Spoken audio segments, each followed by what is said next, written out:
काल आपल्या कांद्याच्या वावरात वानरेने एवढं नुकसान केलं की काय सांगू तुम्हाला. रागा मजूर सांगितला आणि आजपासून आपण कांद्याचं हार्वेस्टिंगच चालू करून दिलं. मग आलो गव्हाच्या वावरात. तर भाऊ म्हणत चला म्हणत आपण जानकी व्हेरायटीचे फुटवे मोजू म्हणत एका झाडाला किती आहेत ते. एका झाडाला भरले ना भाऊ 38 फुटवे.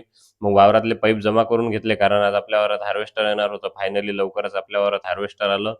नारळ फोडून घेतलं, पूजा करून घेतली आणि झाली आपल्या गव्हाच्या हार्वेस्टिंगला सुरुवात. आपण या लागोनच्या 9 एकर वावरात पेरला होता 3 एकर नर्मदा सागर, 3 एकर श्रीराम 303 आणि 3 एकर पेरला होता जानकी. कुठल्याही पिकाचं हार्वेस्टिंग म्हटलं की हाच शेतकऱ्याच्या आयुष्यातला सर्वात आनंदाचा दिवस असतो. म्हणून आमचे आकाश भाऊ किती खुश आहेत आज. नर्मदा सागर या व्हेरायटीचं हार्वेस्टिंग कंप्लीट झालं. नंतर आले नर्मदा कृषी सेवा केंद्राचे संचालक यशभाऊ दर यांनी आमचा प्लॉट बघण्याकरता.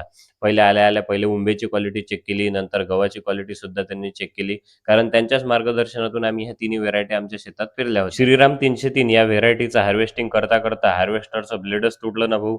मग काय आपले हे पंजाबचे जे ड्रायव्हर भाऊ होते यांनी तर बिलकुल 5-10 मिनिटातच तो प्रॉब्लेम सॉल्व्ह करून टाकला. नंतर झाली जानकी या व्हेरायटीच्या हार्वेस्टिंगला सुरुवात. या 9 एकर शेतात तिन्ही व्हेरायटी मिळून आम्हाला 12 टप हार्वेस्टरचे पूर्ण भरून गहू निघाला. आता तुम्हीच कमेंट करून सांगा की आम्हाला 9 एकर मध्ये पूर्ण गहू किती झाला असेल. तर भेटू नवीन व्हिडिओमध्ये, तोपर्यंत जय गजानन माऊली.